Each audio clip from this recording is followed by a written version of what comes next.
साई ओम साई ओम साई ओम साई ओम साई ओम साई ओम साई ओम साई ஓம் சாய்ராம். அனைத்து சாய் பக்தர்களுக்கும் வணக்கம். சாய் சைனு சாய்ராம். இன்றைய தினம் இந்த வீடியோ பதிவில் நம்ம சத்குரு ஷிரடி சாயப்பாவுடைய மகா சமாதி நேரத்தில், அதாவது பாபா மகா சமாதி அடைஞ்ச பிறகு தன்னுடைய பக்தருடைய கனவுல தோன்றி எனக்கு காலை ஆரத்தி காக்கடா ஆரத்தி எனக்கு நீ செய்யி அப்படின்னு பாபா ஆணையிடுவார். அவருடைய பேர் பார்த்தீங்கன்னா திரு லக்ஷ்மண் மாமா ஜோஷி. பாபா என்ன சொல்லி லக்ஷ்மண் மாமா ஜோஷி என்று ஆணையிடுவார்னா, பாபு சாஹிப் ஜோக் நான் இறந்துட்டான் நினைக்கிறான், அதனால அவன் ஆரத்தி செய்ய வரமாட்டான், அதனால நீ எழுந்து என்னுடைய ஆரத்தி காலை ஆரத்தி கக்கடா ஆரத்தி நீ செய்ப்பா அப்படின்னு சொல்லிட்டு லக்ஷ்மண் மாமா ஜோஷி கிட்ட பாபா சொல்லியிருப்பார். திரு லக்ஷ்மண் மாமா ஜோஷியம் எல்லா எதிர்ப்புகள்லாம் தாண்டி அவர் ஊரிய பூஜை சாமான்களோட பாபாவுக்கு ஆரத்தி காட்டியிருப்பார். அதே போல் அன்னைக்கு மத்தியானமும் திரு ஜோக்கும் பாபாவுக்கு ஆரத்தி காட்டியிருப்பாங்க. யார் இந்த லக்ஷ்மண் மாமா ஜோஷி? இவருக்கும் பாபாவுக்கும் என்ன தொடர்புகள் உண்டு, என்ன ருணான பந்தங்கள் உண்டுன்னு சொல்லிட்டு நம்ம இந்த வீடியோ பதிவில் பார்க்க போகிறோம். சாய்ராம்.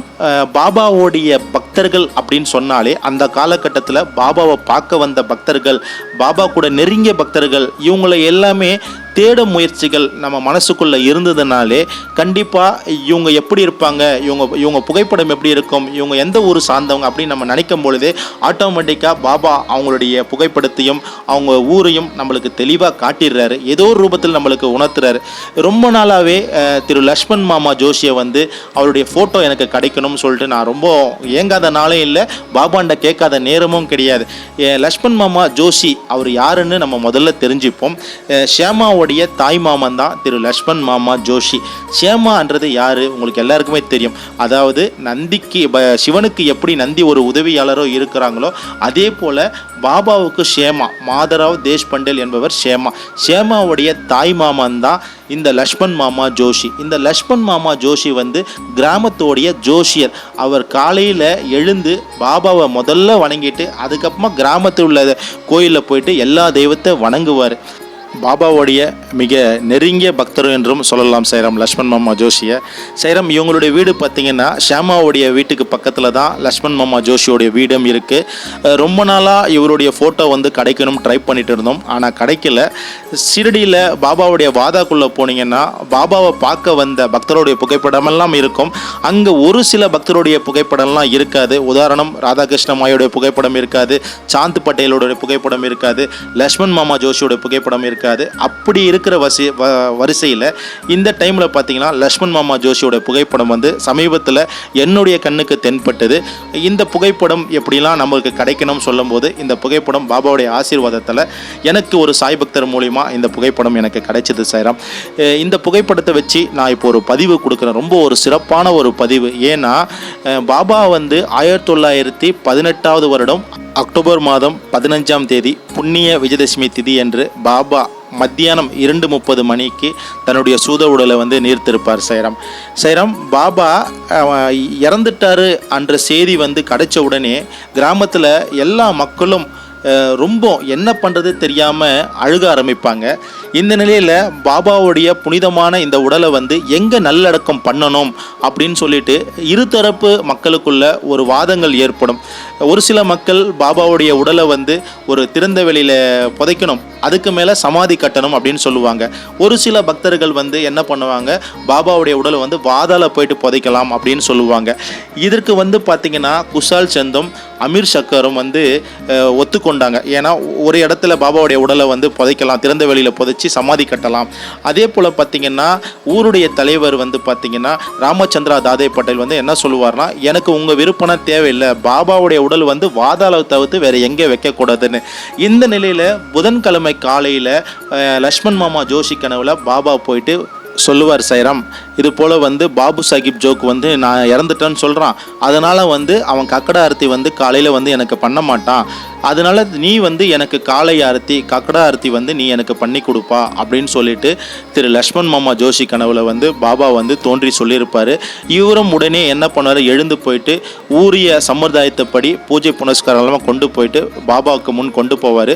அங்கே வந்து பாபாவுடைய உடலை வந்து எங்கே வைக்கிறதுன்னு சொல்லிட்டு ஒரு பெரும் வாதம் நடைபெற்று கொண்டு இருக்கும். இந்த நேரத்தில் இது எல்லாம் தாண்டி திரு லக்ஷ்மண் மாமா ஜோஷி வந்து பாபாவுடைய அந்த சொல்லுக்கு இணங்க பாபாவுக்கு வந்து காளை ஆரத்தி காக்கடா ஆரத்தி வந்து காண்பிப்பார்.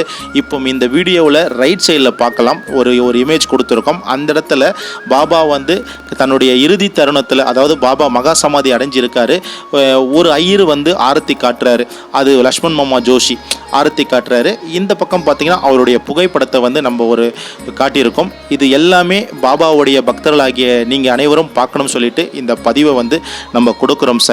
சைராம் திரு லக்ஷ்மண் மாமா ஜோஷி வந்து கிராமத்துடைய ஒரு ஜோஷியர். அவர் வந்து விட்டல் வழிபடுறது வந்து ஒரு குறிக்கோளாகவே இருந்திருக்காரு.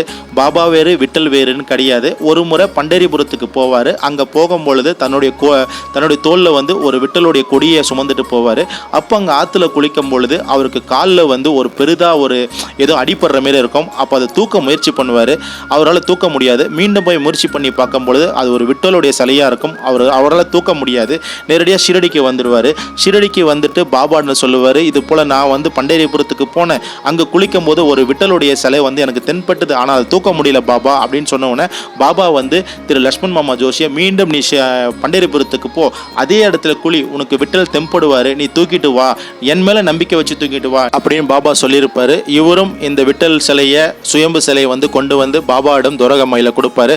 பாபா வந்து அவங்க வீட்டாண்டியே கோயில் வச்சு அந்த சுயம்பு விட்டலை வந்து வழிபட சொல்லுவார்.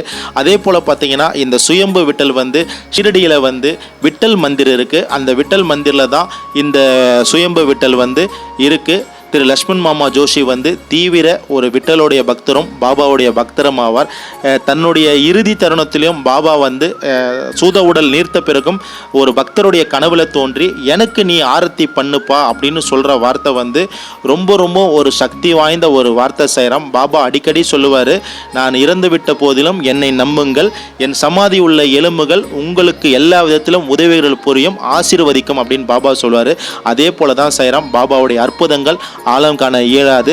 அவர் எல்லா ஜீவராசிலும் வாழ்ந்துட்டு இருக்காரு, இயங்கிட்டு இருக்காரு. பாபாவுக்கு பிறப்பு இறப்பு எதுவுமே கிடையாது. எல்லா ஜீவராசிலும் அவர் இருக்காரு. எல்லா ஜீவராசியிலும் சரிசமமாக நம்ம நேசிப்போம்.